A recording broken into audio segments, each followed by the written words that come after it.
রাজধানী গুলশানে BNP chairperson Begum Khaleda জিয়ার কার্যালয়ে তল্লাশি চালিয়েছে পুলিশ। সকাল 7:30 থেকে 9:30 পর্যন্ত এই তল্লাশি চালানো হয়। তবে এ সময় অফিসটিতে কিছুই পায়নি পুলিশ। আর এই তল্লাশির মাধ্যমে বিএনপি চেয়ারপারসনকে মানসিকভাবে বিপর্যস্ত করা হয়েছে বলে অভিযোগ করেছেন বিএনপি সিনিয়র যুগ্ম মহাসচিব রিজভী আহমেদ। ঘটনার প্রতিবাদে কাল সারা দেশে বিক্ষোভ কর্মসূচি ঘোষণা করেছে দলটি। মইদুল ইসলামের রিপোর্ট। শনিবার ভোর থেকেই বিএনপি চেয়ারপারসন বেগম খালেদা জিয়ার গুলশান কার্যালয়ের চারপাশ ঘিরে ফেলে আইনশৃঙ্খলা রক্ষাকারী বাহিনী। এরপর সকাল 7:15টার দিকে পুলিশ কার্যালয়ে ভেতরে প্রবেশ করে।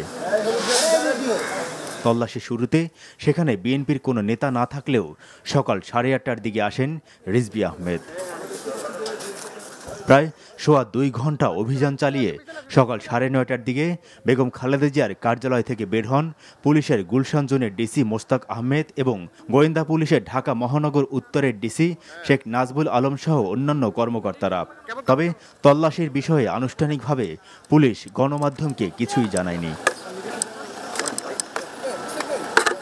এদিকে বিএনপি চেয়ারপারসনের কার্যালয়ে আকস্মিক ওই অভিযানকে উদ্দেশ্যমূলক উল্লেখ করে বিএনপি নেতারা অভিযোগ করেন, বেগম খালেদা জিয়াকে মানসিকভাবে হয়রানি করার জন্যই সেখানে তল্লাশি চালানো হয়েছে।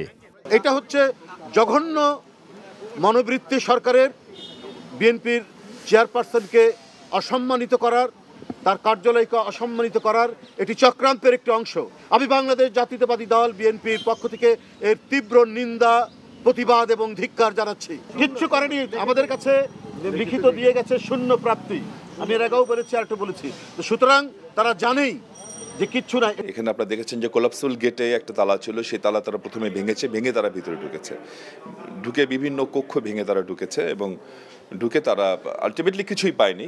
অভিযানের সময় বিএনপি চেয়ারপারসনের কার্যালয়ে অবস্থান করেছিলেন সেখানকার বেশ কয়েকজন কর্মচারী। পরে তারা তল্লাশির বিষয়ে কথা বলেন গণমাধ্যমের সাথে। 7:30 দিকে পরে এই কেচি গেটে তালা ভাঙলো, পরে তালা ভাঙা পর তালা নিয়ে গেল সাথে করে, পরে অফিস রুমে তালা ভাঙলো, পরে উপর ওঠার জন্য ওই তালা ভাঙছে, টোটাল তারপরে সিএসএফ রুমের তালা ভাঙছে। ওরা সিসি ক্যামেরা ভিডিও ফুটেজ না দেখতে পারে, ওরা সিসিটিভি ক্যামেরা ফালাই দিচ্ছে আর ঘুরাই দিয়েছে সবকিছু। পুলিশের তল্লাশির খবর ছড়িয়ে পড়লে বেগম খালেদা জিয়ার গুলশান কার্যালয়ে আসেন বিএনপি ও সহযোগী সংগঠনের নেতাকর্মীরা। মইদুল ইসলাম, এনটিভি নিউজ, ঢাকা।